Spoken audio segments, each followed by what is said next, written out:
I have to make a confession. When I was 17 years old, I had to make a choice for higher education. And although I had a lot of interest, I really didn't know what to choose. And finally, since my brother was an engineer, I decided to become an engineer as well.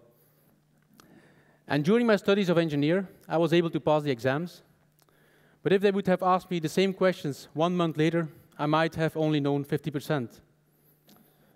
So during my education, I didn't learn how to learn, and I didn't find my passion in life. Luckily, I found it afterwards.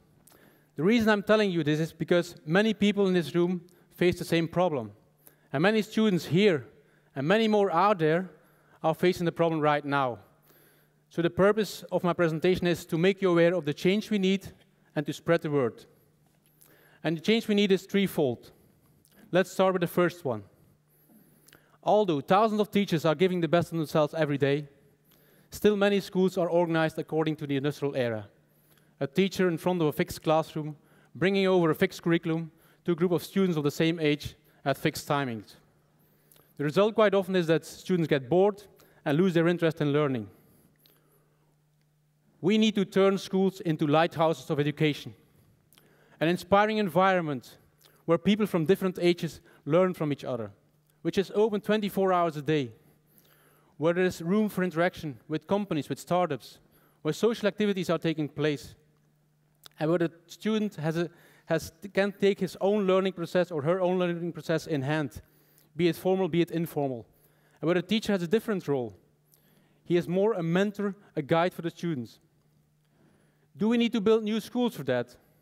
I have no objection, but we can also start from the actual ones and via little steps move towards these lighthouses of education. For instance, together with the students, turn the classroom into an inspiring environment. Stimulate learning outside the school walls and not just once or twice a year. For instance, also by inviting experts, business people, trend watchers into the school. The second change we need to move from closed to open education. Suhata Mitra, it's one of the Indian experts in education, did a very nice experiment. He placed the computer on a place where never somebody had seen a computer before. And the kids were seeing that machine and the mousepad, and they started playing with it. They were intrigued by the machine. And after 20 minutes, they were able to surf the internet.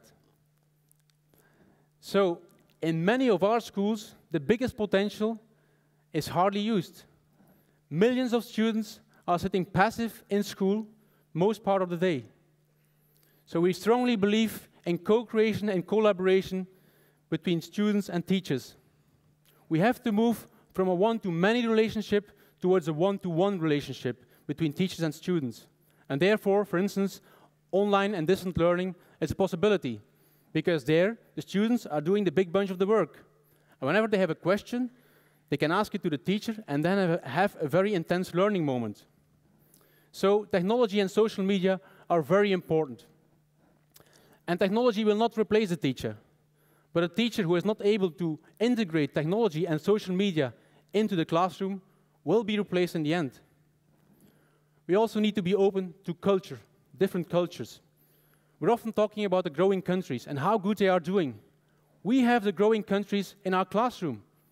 Let's use this creative melt pot in a positive way. And there again, the teacher can play an important role. Change number 3. We are preparing students for a future that will be completely different when they are leaving school, for a world in constant change. So they need to have the skills to be able to do that. Emotional intelligence, social skills, resilience, entrepreneurship, but also the ability to think. Isn't that one of the most important tasks of a teacher? Learning students how to think logical, how to think analytical, critical, but also how to think creative, lateral. That way, students will be able to solve whatever problem come on their way. We really need to move from a fixed to a flexible and personalized curriculum. Flexible towards the changing circumstances, a personalized curriculum towards different talents of a student. Because one might be more visual intelligent, one might be more verbal intelligent, one might be more musical intelligent. Everybody's different. It's a main task of a teacher and a parent to help students detecting their talent.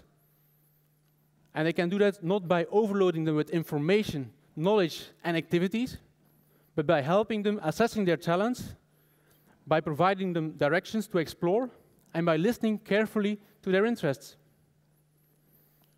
So this gives an idea of the change we need. And also Peter Hinsen told it today, it's happening far too slow in education. We need really that flip. And we think we can only change the education system from within. So therefore, we need Edu changes. Edu changes that can be teachers, that can be students, that can be people from school administration, that can be parents, who are willing to bring change in the education system, who are willing to do more than a very good job in their own context, who are willing to create content and share content, creating best practices and share them, but also who are willing to trigger colleagues to become an Edu changer as well. But also we need you. Because here we are in total more or less 2,000 people. Everybody amongst you knows at least 2 or 3 possible Edu changes. That's huge. So spread the word, talk about it. Give this book away as a present, for instance, or follow us up on the social media, share the links, whatever. Spread the word, talk about it offline and online, and that way you will help the students of the future to find their passion in life. Thank you very much.